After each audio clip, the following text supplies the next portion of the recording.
After Fez, we traveled to Marrakesh on an epic 3-day journey through the heart of Morocco.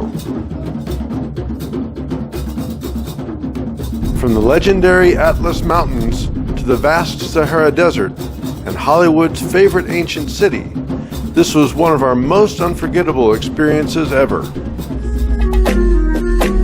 The trip started well as we climbed into the Middle Atlas Mountains to our first planned stop, Ifrane, called the Switzerland of Morocco. But the weather had other plans, and even though we can say that we saw Chamonix and the Lion of Ifrane, we were quickly back on the road to hopefully see Morocco's endangered wild monkeys. But the road to the monkey forest was closed due to snow, so we continued on, and fortunately the weather broke as we descended from the Middle Atlas onto Morocco's high plains.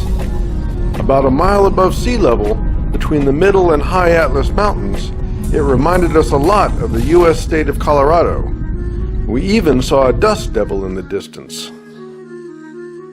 Passing through Midelt, known as Morocco's apple capital, we climbed into the High Atlas Mountains. The Ziz River flows out of the High Atlas into the Moroccan and Algerian Sahara Desert. Its waters turn barren, dry earth into fertile lands. And from our overlook, it was obvious how the river is the lifeblood of cities and towns along its banks. We stopped for lunch along the Ziz in an old Kasbah converted to a hotel and restaurant. Even though our van was pretty good sized, we were glad for the frequent stops to stretch our legs. The Kasbah was attractive, but the food wasn't memorable. As we were leaving, a local family was off to do laundry in the river. Continuing down the Ziz River Canyon, we reached the Sahara, stopping at a shop where we could get final preparations for our night in the desert. We had purchased Amazigh scarves and fez and practiced how to wear them, so we were ready.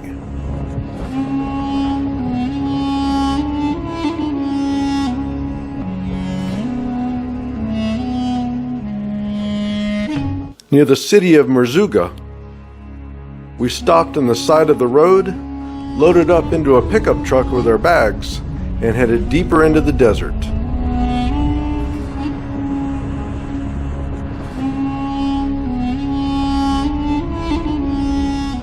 We felt like we had really arrived in the Sahara, and our night was far from over as camels and a guide were waiting for us.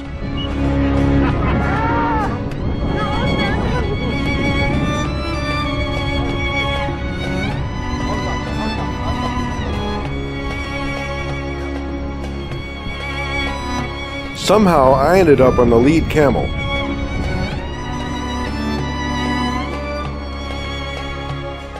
But fortunately, our guide was Amazigh Berber, born and raised in the desert, so we were in capable hands. Avic's camel was very well behaved. My camel got a rope looped around his front knee to keep him put, but as soon as we were away, he decided to make a break for it. And soon he was free and grabbing a snack. But he was happy to be re-tied down as long as he had his grass. There are a lot of desert camps like ours, but we felt like we had the place all to ourselves as we climbed our own private dune to watch the sunset. It was a truly magical evening.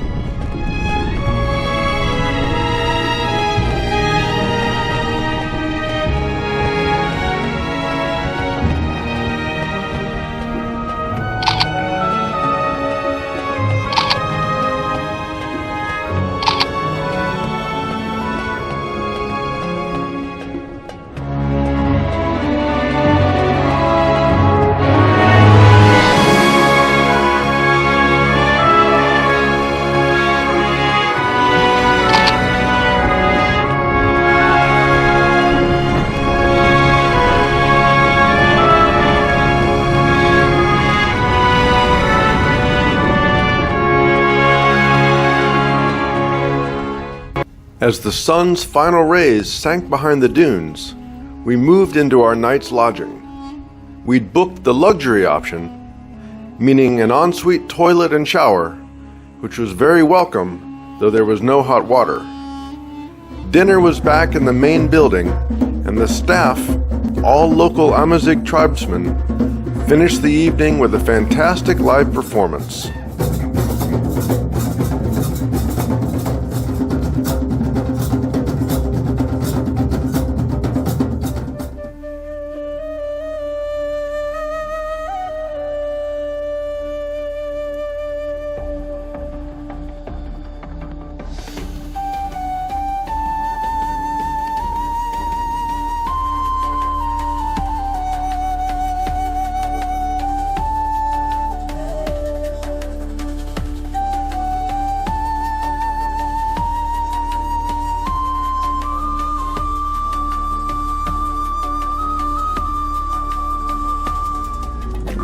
After breakfast, we were driven back to the main road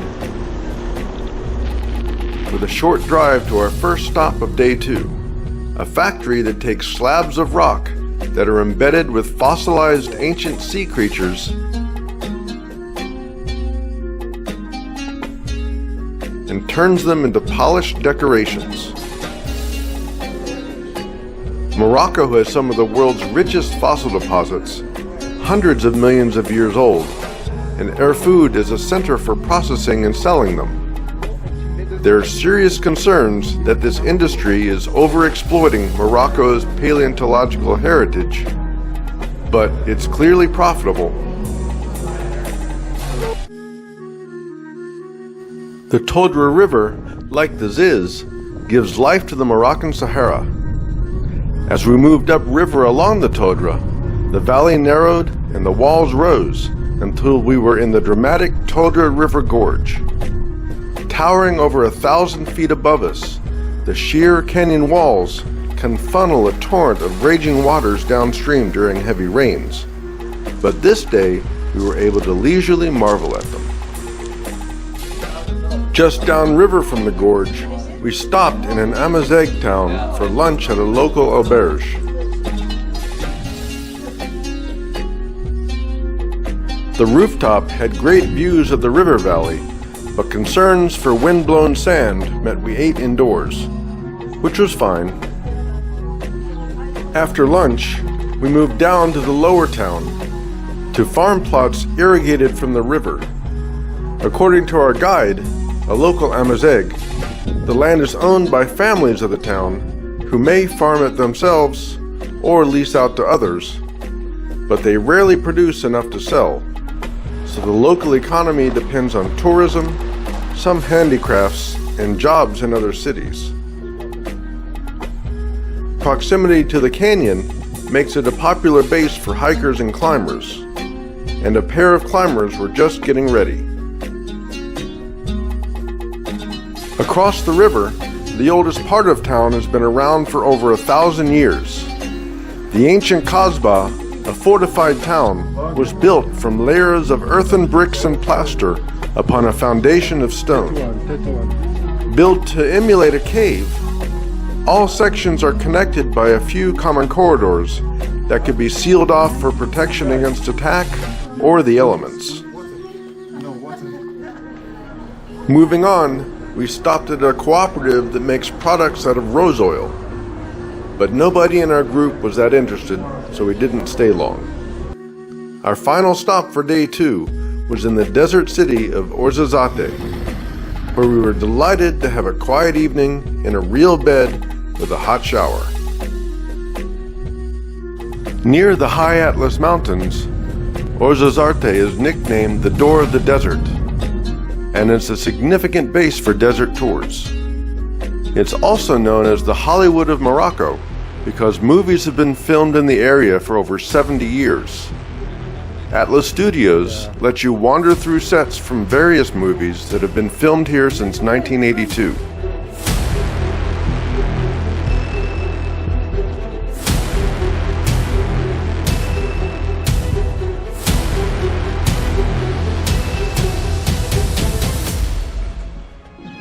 Our next stop was the Ksar Ait Benhaddou.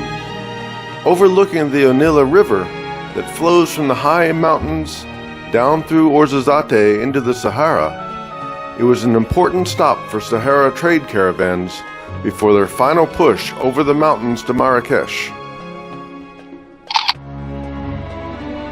The Ksar was recognized by UNESCO in 1987 as an outstanding example of traditional southern Moroccan Amazigh architecture. The remarkably well-preserved and maintained structures are built entirely of rock, earth, clay, and wood.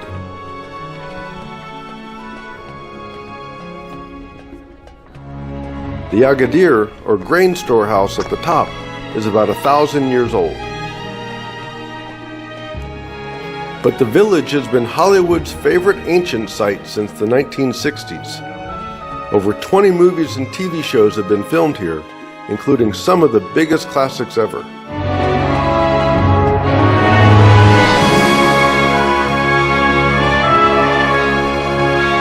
One upcoming movie had recently wrapped up filming, and their set was still standing.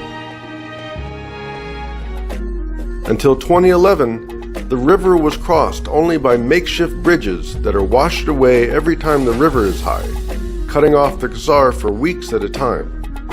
This modern bridge is intended to encourage people to move back into the old buildings. The final leg of our tour crossed the high Atlas Mountains in the tracks of the ancient caravans.